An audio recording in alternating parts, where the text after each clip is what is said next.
7, 8 और 9 की रात को तमाम तरह के चैनल्स मुझे खुद इनवाइट कर रहे थे। मैं कई कई लोगों के साथ भी था और उसके बाद जब वो सवालात जब इस तरह के आ रहे थे तो ये साफ समझ में आ रहा था ये एक तरह से प्रोपेगेंडा या नैरेटिव चलाने का काम हिंदुस्तान की मीडिया कर रही है और उससे किसका फायदा होगा किसका नहीं होगा ये वो लोग खुद नहीं समझ पा रहे थे।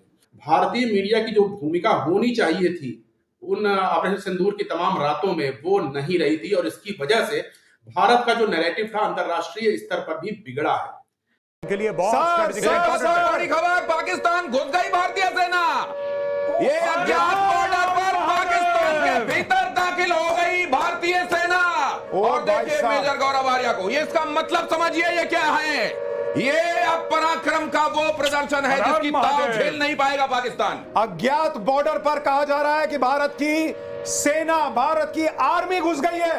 अभी तक तो कहा जा रहा था कि सिर्फ एयरफोर्स अटैक कर रहा है, लेकिन अब भारत की आर्मी घुस गई है। मेजर गौरव आर्या, एक बार नेवी बीच में आके कराची पोर्ट पे आग लगा दे, मजा आ जाएगा। एक बार नेवी वाले आप भी जरा अपने इसमें हिस्सा डालो।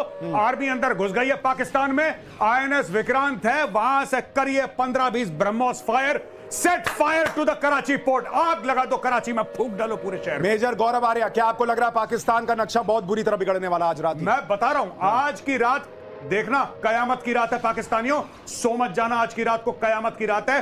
तुम्हारे सर पे मौत का नंगा नाच हो रहा है। नहीं सो जाओ, लेकिन एक आंख खुली रखना। हाँ, नहीं, पाकिस्तान के जितने बच्चे आज घर पे अपना मैप बनाने का प्रैक्टिस कर रहे हैं, आज बार रुक जाओ बेटा, आज बार रुक जाओ या 2-3 दिन और रुक जाओ। तुम्हें मैप फिर से सीखना पड़ेगा, ऐसी स्थिति बन रही है। प्रिंट मीडिया हो, रीजनल चैनल्स हो, सबको मैं धन्यवाद देना चाहूंगा।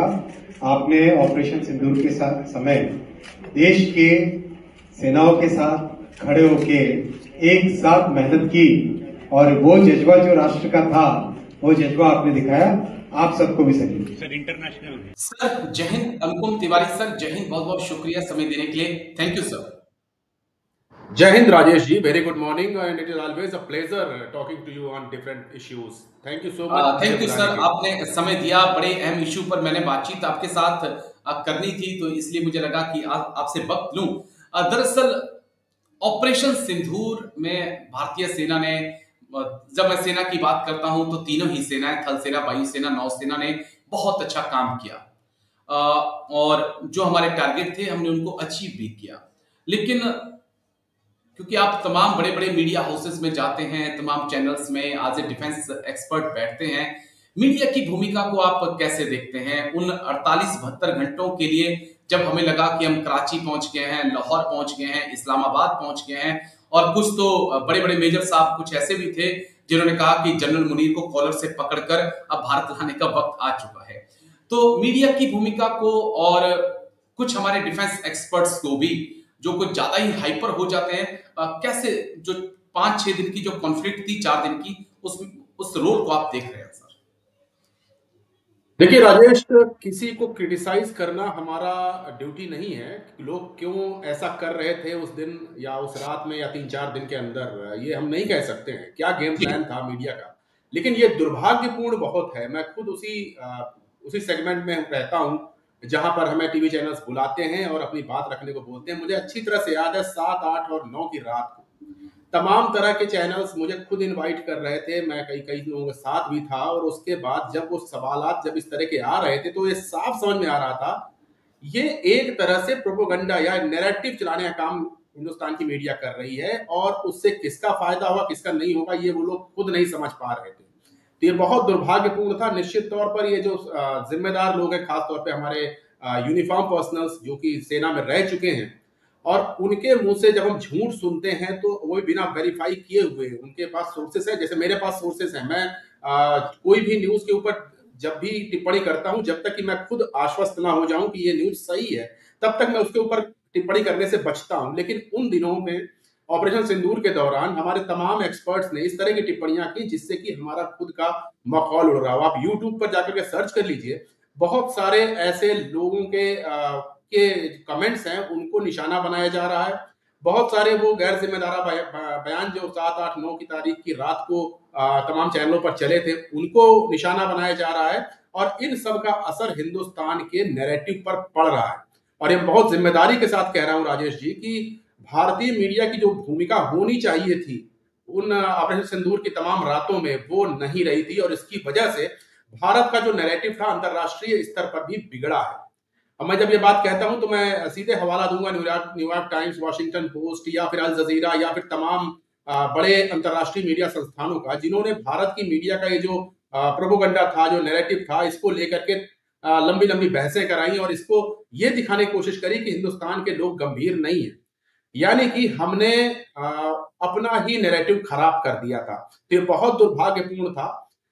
तमाम जिन जनरलों की बात आप कर रहे हैं, या जो सेना सेवानिवृत्त अधिकारी हैं जो कि चैनलों पर बैठ रहे थे, बिना वेरीफाइड इंफॉर्मेशन के उन्होंने इस तरह की बातें भी करी, जिससे कि ईरान जैसे हमारे दोस्त जो देश थे उनको भी कुछ टिप्पणियां करनी पड़ी। अच्छी तरह से आपको याद होगा कि एक साहब हैं जिनके ऊपर ईरान ने कहा था कि इस तरह की बातें आप फैला रहे हैं, इससे हमारे संबंधों में असर पड़ सकता है।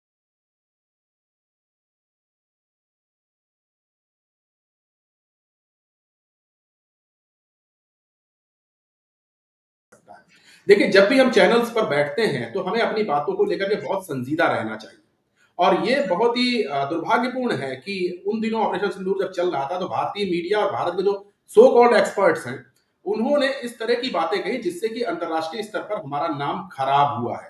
और जब भी आपका नाम खराब हुआ है तो यानी कि आपने एक्चुअल वार तो जीत लिया, लेकिन ये जो मिस इन्फॉर्मेशन का वार था वहां पर आप कहीं ना कहीं पिछड़ गए। और आज हम ये देख रहे हैं कि पूरी अंतरराष्ट्रीय बिरादरी पर भारत मीडिया की जो साख है वो और ज्यादा खराब हुई है। हालांकि वो पहले से ही खराब थी, लेकिन इसको बहुत ज्यादा धक्का लगा है और इसको बिल्डअप करने में एक लंबा समय अब लगेगा। तो निश्चित तौर पर एक ये आई ओपनर है और हम लोगों को इसके ऊपर लगातार काम करना चाहिए। सच कहने से नहीं डरना चाहिए राजेश। मैं अक्सर इस बात को कहता रहता हूं कि अगर आपको कोई चीज सच लगती है तो मीडिया के नैरेटिव्स को आप फॉलो मत कीजिए, आप सच कहिए।